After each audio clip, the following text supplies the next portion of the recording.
Valentina Allegra de Fontaine comes to Marvel Snap on the 30th of April, and she's had a surprise buff before she enters the game.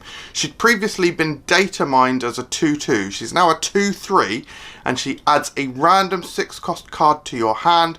Give it -3 power and -2 cost. That means all of these random 6-cost cards are actually going to be costing 4. So let's do a tier list and rank all of the different 6-drops that you can get. Okay, so we're going to go in power order. So we'll start off with Arnim Zola. So Arnim Zola actually comes out as a -3 here. So this is definitely a quite big penalty on the location that you play him at. However, it can lead to some good combos. Like Devil Dino could work, but ultimately I think might land in Met just because the -3 is so powerful, and yes, it can do good combos, but the -3 is challenging.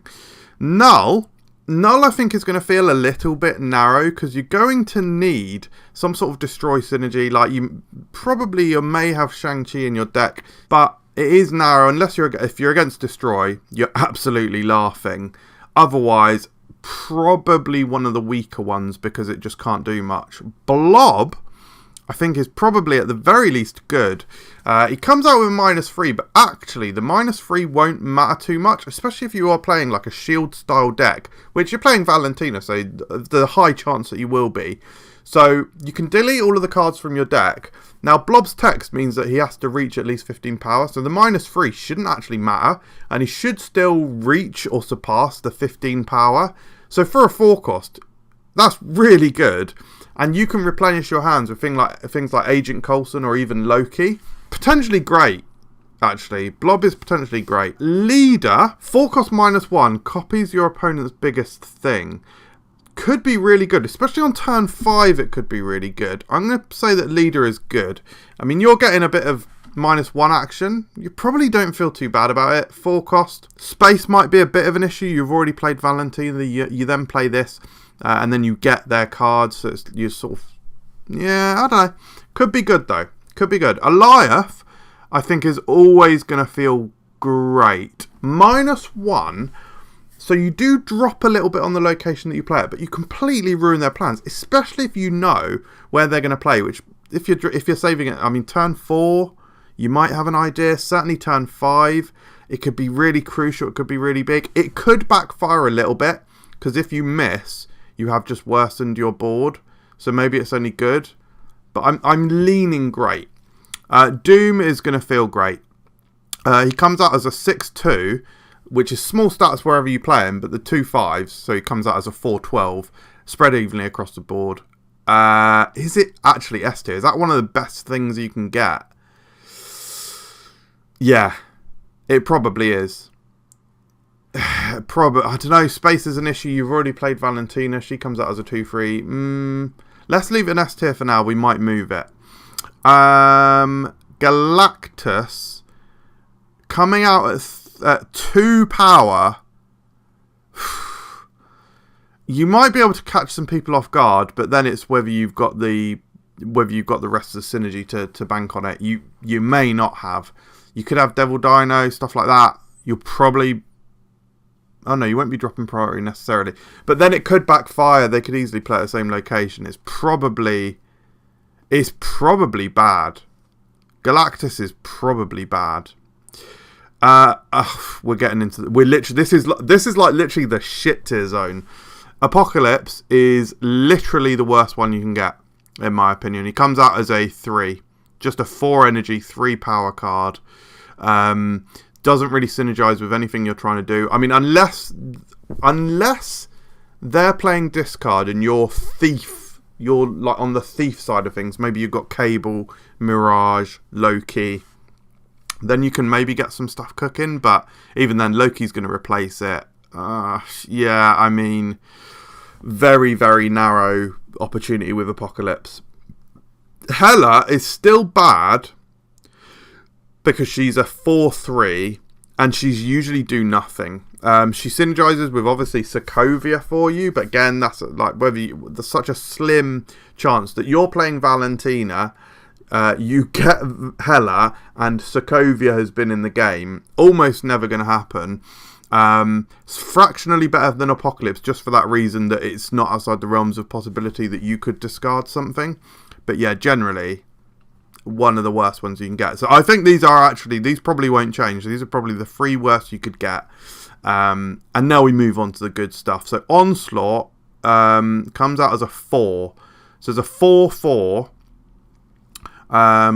And doubles your ongoing style. No, yeah, it's just absolutely cracked. Because, like, again, you're probably playing like a shield style deck, so you may well have Quinjet, Zabu, you might have Ms. Marvel, you might generate some ongoing stuff from Coulson and the like. Onslaught just always feels good. Always. Even if you don't have anything ongoing on your board, you've got the final few turns where you might be able to generate stuff, so I think it's just always going to feel good. Spectrum, I think, is probably good. She comes out also as a 4, so just 4/4. If you've got Quinjet or Zabu, she's kind of a 4/6, split across the board a little bit. Again, you can play into more stuff, so you can hold her off. It might synergize with what you're doing. I think you'll generally be happy with Spectrum. It's slightly meh, but it's probably on the upside of good, on the low side of good rather. Odin, S tier, probably the best certainly one of the best things you can get. In fact, if we put this in order, I think I'd probably put Onslaught above Doom. Yeah, Odin is just absolutely crazy. A 4/5 that re-triggers your abilities, which, by the way, you will have already done. You've probably already done stuff. Well, you have guaranteed, because you've done Valentina. You can play Odin on the Valentina straight away. That already is incredible. If you do it on turn 4, boom, you've got another 6. Like, Odin is going to feel so good. Also, I'm really looking for, this is like unrelated to this video, but I'm looking forward to doing, well, it's not unrelated, but Grandmaster. I think Grandmaster on Valentina is going to be really interesting, because then on turn 4 and 5 you can do back-to-back 6. Oh, it's going to be chaos, mate. I'm so looking forward to this card. Ultron. So again, this is a 5 power. So it's a 4/5 that fills your board. I think generally you obviously probably want to do it on the final turn. I think generally it's going to feel good, but it's meh. I think it's a bit more narrow than Spectrum. It's got similar space concerns as Leader. The filling in is nice. It might get you a bit of extra power. I don't know. I'm going to put it on the upside of meh, or maybe mid-meh. Mid-meh. Yeah, that probably is about right. I think it's just you're not adding that much power. But it could be a big surprise card. It'll help you get into difficult locations and that sort of thing. So against Lockdown, it might be cool. Like if you're getting that extra 2 or 3 power into flooded location or whatever, they might not be expecting it. It might be alright. Heimdall as a 4/6 that moves all of your things, I think is definitely going to be good. Yeah, 4/6 move all your stuff. Definitely going to be good. In the worst case scenario, because you're not going to be full up by turn 4. You're going to be potentially condensing things, and it's going to be a big surprise card because they're going to have to react to what you're doing. Yeah, I think generally that is going to feel good. It may not synergize with your deck so much, but yeah, generally it'll be alright. A 4/6 Living Tribunal. I think I'm going to put it on the lower side of good. Well, yeah, I'm going to put it just above Spectrum. I think this, again, could be a surprising one. If you pull this from Valentina on turn 2, it gives you enough time to adapt your plans. This is one of the things that I love about Loki so much, is that it's all about adapting your plans. So do you get Snowguard? What are the locations doing? Can you eke out wins that way? Are you copying their strategy? What are you doing? So I think it's early enough that you can adapt your strategy. Maybe you've got Devil Dino in there, or maybe you've got Nick Fury. You're like, okay, I'm going to play Nick Fury, get some extra power from one of the 6-drops maybe. Yeah, I think you might feel good. A 4/7 Thanos is basically just a 4/7. So it's basically Hercules stat line, literally not doing anything else. 4/7. Just a blank 4/7. It's not bad for tempo. It's not the best. It's sort of meh, but I'm going to put it at the bottom of good. Just because 4-7 is premium stats. It's just not doing much else. I mean, it adds to your Mockingbird, discounts your Mockingbird by 1. So yeah, it's close to meh, but we'll put it on the bottom of good. She-Hulk, however, she comes out as a 4-7, but she has the added benefit of being able to be reduced even further. So let's say you've got Quinjet out. Quinjet 1, Valentina 2 gives you She-Hulk. You could skip turn, if you wanted, you can skip turn 3. By this point, she already costs 3, so she's 0. She's 0 on turn 4. No, 0 on turn 4, that's right, isn't it? Yeah, wow, 0 on turn 4. If you got Quinjet, she's 0 on turn 4, which is a 0-7, basically the same as Proxima Midnight, who's incredible. So I'm going to say that She-Hulk is great. In fact, I'll probably put her at the top of great. No, she's probably not better than Blob. Maybe mid-great. Helicarrier. Now, I'm biased because Helicarrier, I just love the artwork. And I sort of love the card. However, it is only a 4-7. It's got the same Thanos factor. This is probably better than Thanos just because it's not outside the realms of possibility that you could at least discard it. Like, discarding Thanos does nothing. This has utility outside of... Like the Thanos ability is irrelevant when you get it. You're not going to be able to do anything with it. The Helicarrier, there is the slimmest chance that you might be able to activate it and benefit in different ways. So it's at least fractionally better than Thanos, but it's still just a 4-7, basically. Sasquatch. Yeah, I'm talking about new cards that, as I'm filming this, aren't out yet. Sasquatch 4-7 also. However, this guy's ability is he costs 1 less for each card you played last turn. So, if you get him on 2... via Valentina, he comes out at 4. However, you played a card last turn because you played Valentina, so he costs 3. So he's actually a 3-7. Like, if you literally just get him via Valentina, he's a 3-7, so you can play him straight away. That feels great. That feels really great. And you can even, if you just hold off, you play 2 cards, he's down to 2. So I think he's probably one of the best ones you can get. Is he above Blob? Yeah, I think so. It's so much power. Like, I mean, if you think about turn 5, not outside the realms of possibility, you could play 4 cards. So he's just 3 on turn 6. So there's a 0-7 on turn 6. Even if these are 1-7, you're going to feel good. You can play him with a 5-drop. In fact, you play him, Mockingbird, and a 5-drop, probably. Really good. Top of great, I'd say. Orca. We're getting into the big boys now, because he comes out as a 4-8. So he's sort of a crossbones, but has the bonus of being able to get up to... Is he +5, right? So you can get him up to 13 if he's on his own. I'd say that feels great. Worst case scenario, he's a 4-8. So I'm going to say bottom of great. Is that fair, do you think? I think so. Scar. Now, Scar is similar to Orca, also a 4-8. Can get reduced, which is huge. Like, if you've got other big stuff in your deck with Devil Dino, drops to 2-8, which is excellent. The question is, can you get the high power stuff out early enough? I think he's probably better than Orca. Wow, easy. Which is the bigger upside? Being able to get more power or potentially being able to get cheaper? The Orca you can very possibly achieve. The Scar is a bit more dependent on your deck. I think they're pretty even. But definitely both great. Red Hulk. Red Hulk, similarly to Valentina, has been buffed in this like stealth OTA. Now a 6-11.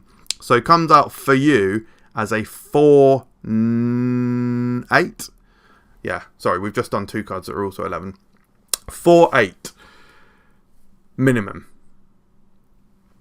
Because are they going to utilise all of their energy in the next few turns? If they don't, he's a... What? Is he +4? So he's a 4-12. Which is just filth. And he can go up to 4-16.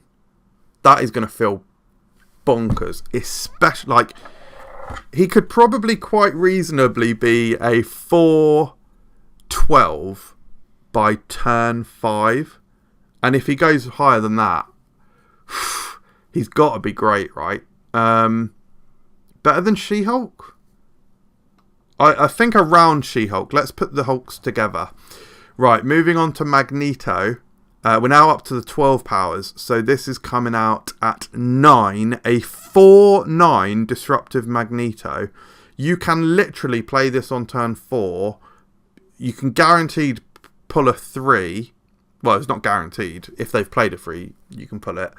Potentially, you may not even have priority and they play a 4. You can fill a location really easily. Like early Magneto, this is...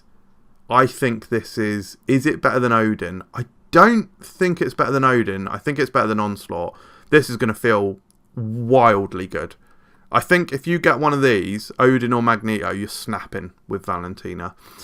Right, moving over to Hulk. 4-9 is just utterly premium stats. It's unshang-chiable. So I think it's probably top of great. 4-9. No, it's not. It's not better than Sasquatch. Is it better than Sasquatch? Is it better than Sasquatch? 4-9. Is it better than Blob? Yeah, no, I think it is better than Blob. 4-9, you're always going to be playing that out. Yeah, I think I'm fairly comfortable with that. Giganto can only be played on the left. Now, we're now into the cards that are Shang-Chiable, because he comes out at an 11. A 4-11, though. It's one point more powerful than Cull Obsidian, and without the downside of having to play it at a specific location. However, you do have to play it at the left. So you do have to play at a specific location. But it's a 4-11. But it can be Shang-Chiable. The Shang-Chiable factor is so crucial. It's got to be better than Living Tribunal. I still think it's good, though. I still think it's good. If you can find a way to protect it. Yeah, anyway, I'm happy with that. Moving on to Agatha. Now, this is such an interesting one. She comes out as a 4-11. However, as soon as you pull her from Valentina, for 2 turns you'll be out of control. Now, you know what she's doing on turn 4. She's going to play herself, because Agatha always prioritises playing herself. However, you don't know what she's going to do on turn 3. So that might not feed into your plans so well. You'll probably just be playing random stuff from your hand. It probably can't go too far wrong to lose your turn 3 and lose the agency of where Agatha is played. So she might do dumb stuff like playing herself into what's it called? Destroy world or whatever. She might destroy herself, blow herself up. But I think generally it's a 4-11. So you're not going to feel too bad. I think similarly to Giganto, is she a little bit worse than Giganto because you lose a bit of agency, or is she better because you can play her in more locations? Although she's going to control. Nah, surely she's worse. Destroyer. This is another really interesting one. This guy comes out as a 4-13, but he's going to blow up everything. So he's blowing up at least Valentina. The question is that, and you'll probably lose stuff like Quinjet, Snowguard, but you've just played a 4-13 and you've got 2 more turns to do other stuff. Oof, is it good or is it meh? Is the downside big? I think that it can be Shang-Chiable. I think the downside is big enough that it goes into meh. Sometimes it's going to work out fine. Sometimes it's going to feel bad. And then finally, guys, it leaves us with Infinite. Valentina on 2. Skip turn 3, and you can then play Infinite on 4 as a 4-17, which is absolutely outrageous. So I think Infinite, and all you have to do is skip turn 3. I think Infinite is Infinite S. I think Infinite is probably great. 17 power on turn 4. That's absolutely wild. I think top of great. So yeah, your S tiers is your Doom. Do I keep Doom there? 12. I think so. it's just not masses of power. I'm actually going to drop Doom to great, and then keep your S tier as those three. And that means that I've now, yeah, let's just pop that down there, shall we? So that is it, guys. Thank you for watching this video. I hope you enjoyed it. Let me know in the comments below if you disagree with any of these. You can do your own tier on here, because it is public on the tier maker website, so just search for this. Yeah, thank you for watching. That is the end of this video. I'll see you next time. Cheers.